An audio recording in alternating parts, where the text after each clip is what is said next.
I did, and you'll stop at the beginning of time. I think one thing that kind of comes to mind is I think about this, and there's a lot of people that I look back on my life that at one point in time they said, I don't understand why I would need a financial advisor, why I can't just, fill out my tax return myself. And I look at those same people now and they're going, man, here we are 5, 6, 10 years later going, you got a financial advisor helping along with this stuff here. Why did you tell me to start? There's an intrinsic value to that. So I think help us understand even just the benefits of being able to come and talk to you guys, Edward Jones, Snow, Dr. McKinnon. We may not all be, have an extra couple grand in our accounts or $1 million in accounts or whatever it be. There's a benefit to come and talk to you early.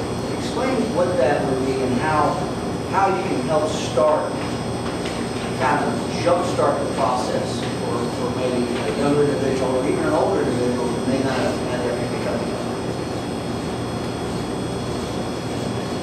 For a CPA, a lot of times a lot of people don't need, if you just have a W-2 and everything, you're not going to need me. You're going to need a financial advisor to help you invest some of your money, invest in retirement accounts. But if you are a small business owner, you should be going to a CPA. If you're a Schedule C, or even just an S corporation or a partnership, because there are many tax deductions that you may not be thinking about. Maybe it's better for you to be an S corporation over a Schedule C to avoid some self-employment taxes. Maybe it's better for you to be a Schedule C and just retirement, SEP works way better, and you can contribute $50,000 into it rather than just the $18,000 you're limited to on a 401k plan. There's many different things that financial advisors and CPAs together work together that are helpful to small business owners. If you just have a W-2 and a few small investments, you probably don't need a CPA. You probably can do it. But once you start having kids or you have somebody living with you and you don't know if they're your dependent, well, you know what? Your friend might be your dependent. We can help you decide who it is. Guess what? They can be, but your dog can't be. What? Yeah, I'm so sorry. But there are, there's benefits to having a CPA. Even if you just, if you call me and ask me, is this person my dependent, I'm not going to charge you for that, But if there's something that you do need a service out of, we can, help you and find ways to save money. Especially, we have so many people that just want to set up Schedule Cs and then they don't understand why they owe all this SE tax. Well, if you're a Schedule C and you have income, you've got to pay the self-employment tax on it. And you should have probably been paying that in through estimates, because you may now owe a penalty if you haven't set up your estimates based off the prior year income. And those things CPAs can't help you with. Yeah, I think that CPAs have just the knowledge of being able to add tax deductions to your individual circumstances following. Financial advisors, we are able, again, as Erica said, in kind of connection with a CPA, maybe there is a situation where somebody has lots of, through the work of the CPA, there's not much they can do. Well, the CPA can say, hey, you may want to consider doing an additional retirement account, a traditional IRA to get more tax deduction on your income. So we can help look at that. We can help, as I mentioned earlier, kind of steps to kind of take. I've got a lot of school debt. I want to take advantage of an employer-sponsored retirement plan. I need to know, what do I do? Do I go here? Do I go, do I take care of the debt first, or do I go to the retirement first? What do I need to do? And we can help look at that whole big picture to kind of advise you as to what you can do.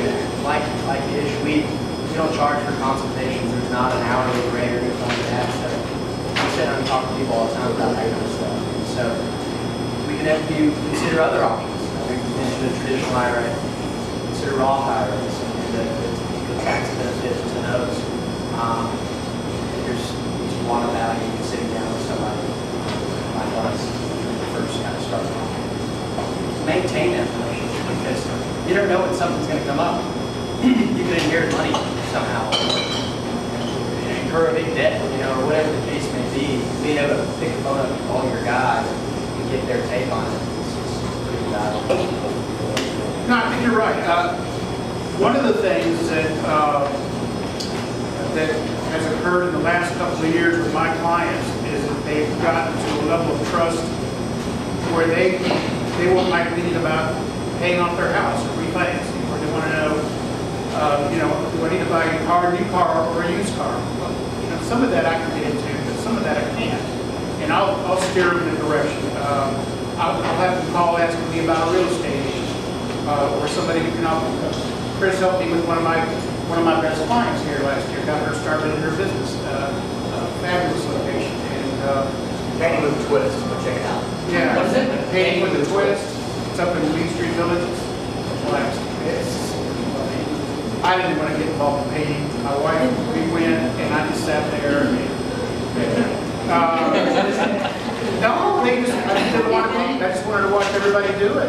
And They made him and he had fun. yeah, well, embarrassed me, so I put on an apron and paint. But there's a lot of value in a financial advisor who can help you on other things. It was part of my business plan when I came to Edward Jones to be what I call a center of influence, and that is to be ingrained in the community enough so that I could reach out to someone that I trust, like Chris, or a doctor or a CPA.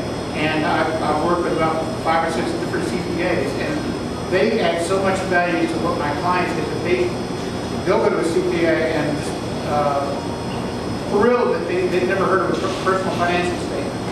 And they help them put that together, and they give me credit for doing that. And all I did was put them together with someone that you know. Also, there are a lot of things that people want to invest in. I get calls every day about Apple or Microsoft or Amazon. What's going on there? And why did Apple drop? Why is it going back? All those things. And I love that. I mean, I get really pumped up about working with that. And it's like box scores. I mean, when you go to look, you got what Braves are doing, and you look down the bottom and see where they're at. People start looking at their statements. They get online. They put it on the apps on the phone, so they can look on there and see how their investments are growing. If it's paying dividends, if it's not. So there's a lot that we do to inform the public, even before they even spend a penny. I think we're going to get into some questions real quick. Okay, we'll move quick. I think what we're hearing here is understand that we don't know, right? And that there are people like this who can offer you the opportunity to put a team together who can help shepherd you through the process of life from a financial standpoint. And that's what it's all about. Great mentor of mine said, I'm not the smartest man in the world, but I know how to hire the right people, right? So you hire the right people to help make decisions that you don't know enough about. And that's the benefit of these type of professionals like you. Are there any questions? Yes. First one.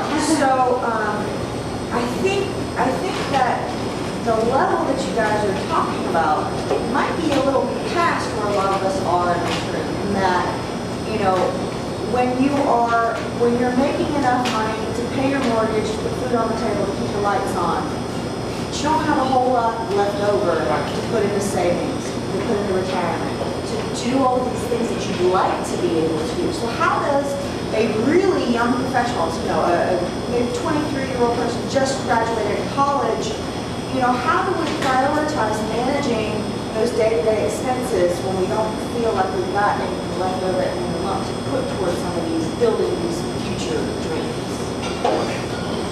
That's a great question.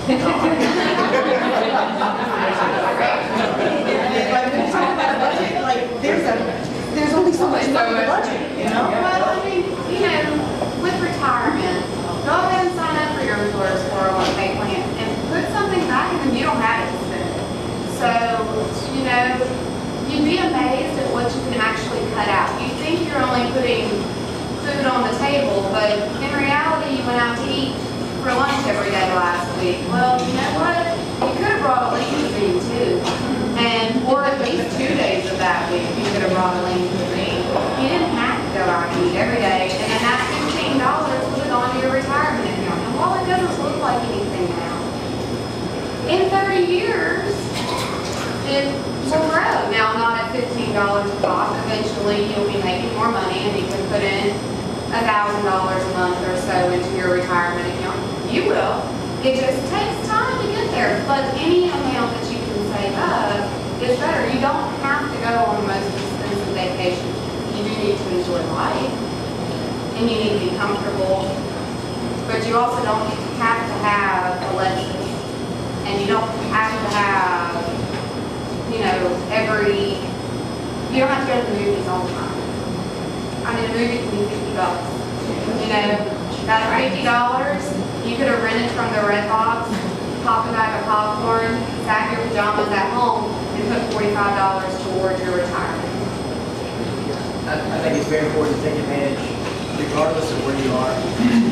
I would argue that it's you almost can't afford not to put away, especially if you've got a company that's matching your contribution. I think that's huge. I think in baby steps, Dad, I think you start with a budget, and I think you clarify. You have a big kind of need and heart-to-heart with yourself, and you really define needs versus wants, kind of what she was hitting at. And I think you make it part of, it like you said, it happens over time. It takes time. So maybe it's not that you're putting away money in a 401k, but you're getting a match on whatever you put in. And you're making ends meet on the other, whatever you're bringing in elsewhere. And then as the income grows, you're able to go in. And make sure if your employer does have a match, no matter what, put in the amount that gets you the maximum match. Okay, if they give you 3%, you've got to put in 6%, you put the 6% in, you are foregoing the benefit if you do not do that. It's free money. It's free money, and it's tax-free until you, It goes with it. well, as long as you're vested in it. But, that's, you put it in. It's usually a 5 to 6 year vesting plan on most people, but you're probably going to work there 5 or 6 years. And if not, you get a percentage